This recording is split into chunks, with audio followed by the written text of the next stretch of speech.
3-minute recap on linear inequalities. Solving linear inequalities is very similar to solving linear equations. Let's look at a simple example. 2x plus 3 is less than 11. We set about solving this the same way we would if it was an equation 2x plus 3 equals 11. We have 2x is less than 11 minus 3. So 2x is less than 8. X is less than 8 divided by 2. So x is less than 4. And at each stage we've done exactly the same thing we would have done if it had been an equation, but instead of equal signs running down, we've got inequality signs running down to the end. Final answer, x is less than 4. However, multiplying or dividing by a negative number causes the inequality to be reversed. Let's have a look at this example. Bring the x's to the left.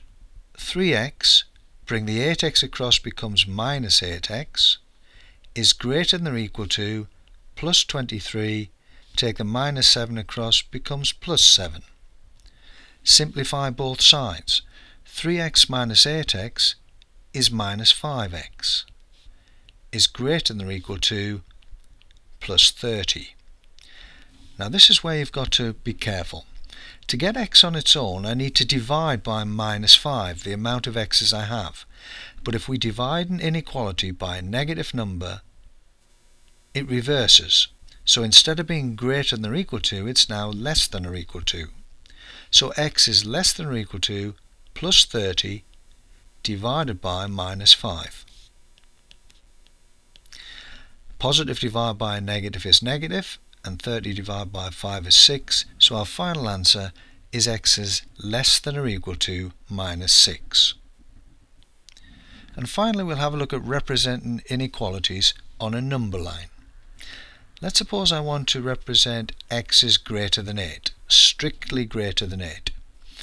We do that by putting a circle above the 8 and an arrow to the right showing that it needs to be bigger than that. What if we want x is less than or equal to 2? So this time it's not a strict inequality, we're allowing x to be 2. So what we do here is the circle is coloured in. We've got an arrow to the left because x has to be less than that. So for a strict inequality we mark the end with a circle, and for a slack inequality that allows the equality we colour the circle in. So what about a closed interval? What if x is strictly less than 7 but greater than or equal to 3? Well, if it's strictly less than 7 we want a circle at 7, and if it can be 3 we colour the circle in. And then we need a line between the two showing all the values that x can take. And that completes the recap.